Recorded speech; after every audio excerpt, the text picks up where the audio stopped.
Hindi titikom kanyang bibig sa taglay niyang kulit, tsak ika'y mapapaibig. Ang bibi mo at ang bibi ko. I love you! Love you, pare. Bibo! Bibo!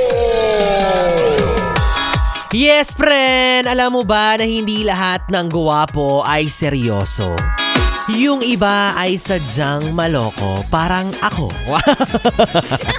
Buhat na buhat si self.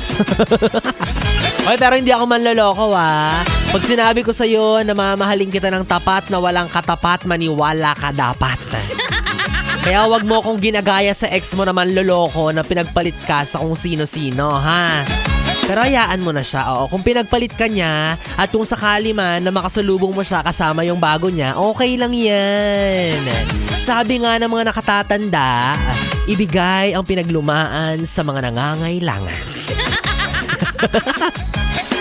Basta ang mahalaga kapag nakita mo yung bago niya, alam mong mas gwapo o mas maganda ka. Yes!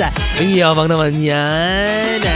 Oo, no? Kahit nasabihin mong pinagpalit niya ako sa hindi naman masyadong maitsura, hindi naman masyadong maganda, hindi naman masyadong gwapo. Diba? Okay lang yan. Alam ko naman na medyo unfair lang dun sa part na pinagpalit ka ng ex mo kasi napangitan siya sa ugali mo pero sa mukha ng bago niya hindi. Mapapasabi ka na lang talaga ng ano ba naman yan? Ang pangit naman ng taste niya. Hello, kaya nga isa ka sa mga naging jowa niya, di ba? Kasama ka sa line-up. At ang bottom line naman ito, no, kahit nasabihin naman natin ng kung ano-ano, ang pangpalubag sa loob mo, hindi natin maaalis yung katotohanan na pinagpalit ka pa rin. Oh, bleh. Pero aminin mo, no, binabalik-balikan ka pa rin ng ex mo. Oh, sabihin mong hindi. Sabihin mong itong nakaraang taglamig na panahon, hindi ka ex niyang jowa. Hindi ka tinext niyang ex-jowa mo tapos niyayang magkape. Oh, sabihin mong hindi. Uy, alam ko naman na kapag ganyang taglamig na panahon, merong mga ex na gustong makipagbalikan. Oo, ganyan talaga katindi yung kamandag at alindog mo. Kaya alam nyo, naniniwala talaga ako, no, na kapag ang ex mo ay nakipagbalikan ulit sa'yo, nagparamdam ulit sa'yo, ibig sabihin lang nun, palpak yung bago. Oo, ganun. Diba? Kasi hindi ka babalikan yan kung mas masarap yung pinalit niya kaysa sa'yo.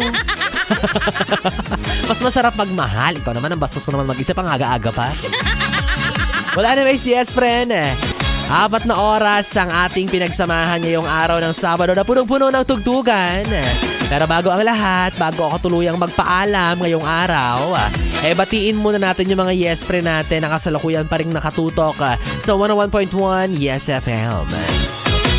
Una na nga dyan, si Zilong M. Lumala. Sabi niya, hi, yes friend. Magandang hapon po sa inyo. Pabati po ng mga kasama ko dito sa trabaho. Dahil hindi maipinta ang muka, sinabasa at tabag. Sino ba naman ang pipinta ang muka pag ganyan ang pangalan? Diba? Sabi, pakisabi po, ngiti naman sila. O, ngiti na daw kayo. Sabihin nito, wag niyo akong utusan. O, si Eduardo Paralehas, nakikinig din sa atin. Sabi niya, magandang hapon po DJ B-Boy Bibo. Pa-shoutout po sa asawa ko na si Ermelita Paralehas. Salamat at God bless.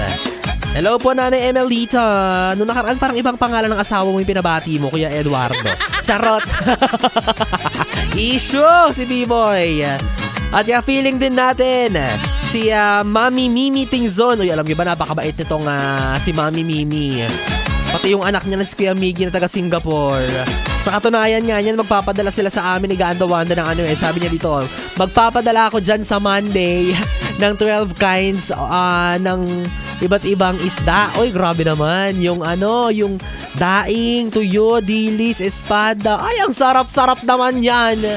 Ang tagal naman mag-Monday, Mami Mimi. Sabi niya, meron ding konti para kay Kuya Joshua. Yes! Kuya Joshua, kung naririnig mo to, meron ka ring rasyon. Meron ka ring ayuda sa Lunes. Kaya pumasok ka, ha? Oh, maraming salamat, Mami Migmi. Sabi niya, sira ulo yung anak ko, pinagtatawanan ako, hindi siya naniniwala na nakain daw ng ganyan ang pogi at maganda. Hoy, grabe naman kayo sa amin. Kumakain naman kami ni Ganda Wanda ng kahit ano, basta itutok nyo sa bibig namin, isusubo namin yan. Walang pag-aalinlangan. At syempre sa lahat ng mga yes friend natin na hanggang sa ngayon ay nakatutok pa rin sa 101.1 Yes FM. Maraming salamat po and happy listening.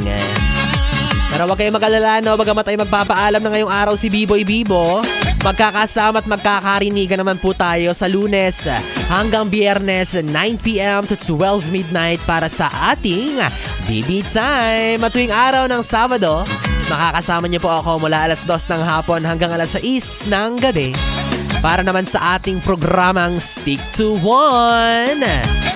Nakasama mo ang BB mo sa radyo, DJ Biboy Bibo, ang DJ na single, ready to mingle, basta walang label. Tuloy-tuloy ang ating tugtugan.